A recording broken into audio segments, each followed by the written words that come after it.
have some brand new polls that show the race for the White House is tightening as Republicans get ready to choose their nominees. New Fox polls showing Governor Mitt Romney and Congressman Paul Ryan leading President Obama and Vice President Biden in a dead heat. Take a look at those numbers. Governor Romney's ticket leading 45 to 44%. So what does each candidate need to do in the final months of the campaign to gain some ground? David Hawkings is the editor of the CQ Roll Call Daily Briefing, and he joins us now with his take on it. Thanks for joining us. Nice to be with you, Heather. So the poll that we just showed in our introduction there, it's the first Fox poll that has been conducted among likely voters this year, meaning those eligible registered voters who will most likely cast a ballot in this year's presidential election. Also the first Fox poll to ask about the top and the bottom of the majority party tickets. You see how close it is there. What does each party need to do to strengthen their lead? Well, I guess for each of them, they have a different challenge that they've really had all along.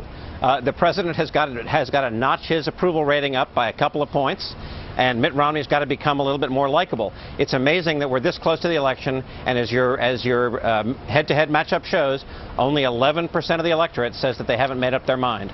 Most of those people are independents.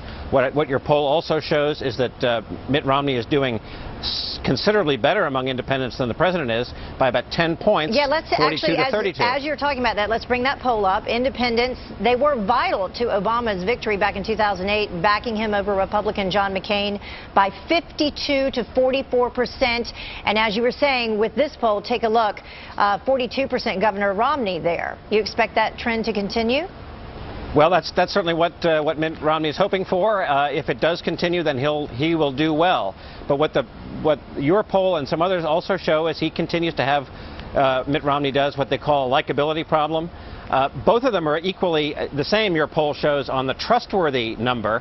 One of the questions you guys asked was, do you think one of these guys would say anything to get elected, or they do the right thing? And the two of them are a statistical dead heat. But Romney still lacks on the sort of likability front. So if he's going to go after independents, he's going to have to, I think, go back to his core strength, which is to say that the country is not better off now than it was 4 years ago, because that's what the public believes, and so he will strike a chord there.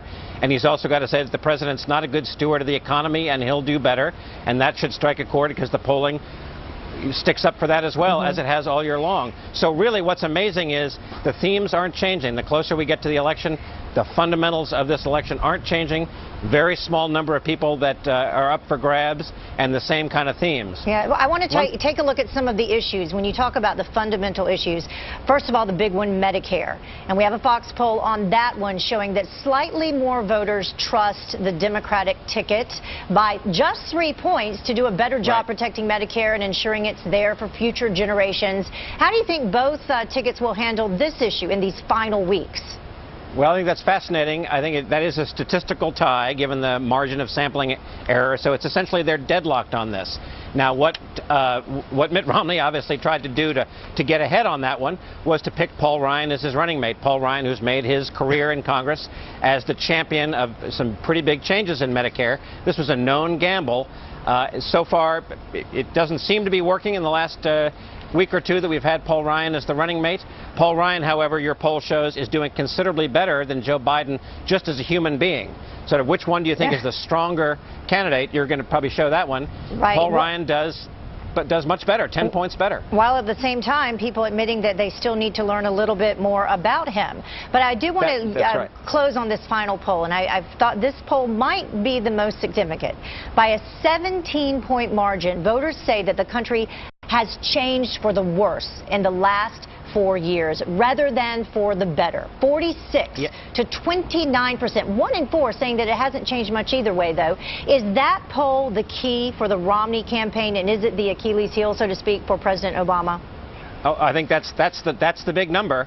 It goes right back to Ronald Reagan said it best, as he said so many other things best. Are you better off now than you were 4 years ago? That's a stunning disadvantage for the president right now. It's huge. 17 points this close to an election is a large number. So yes, I would say that if Mitt Romney can keep people with that memory, he should be able to close the gap with that small group of 1 in 10 voters who still hasn't made up their mind. Some very interesting things to look at. Thank you so much, David Hawkings, for joining us with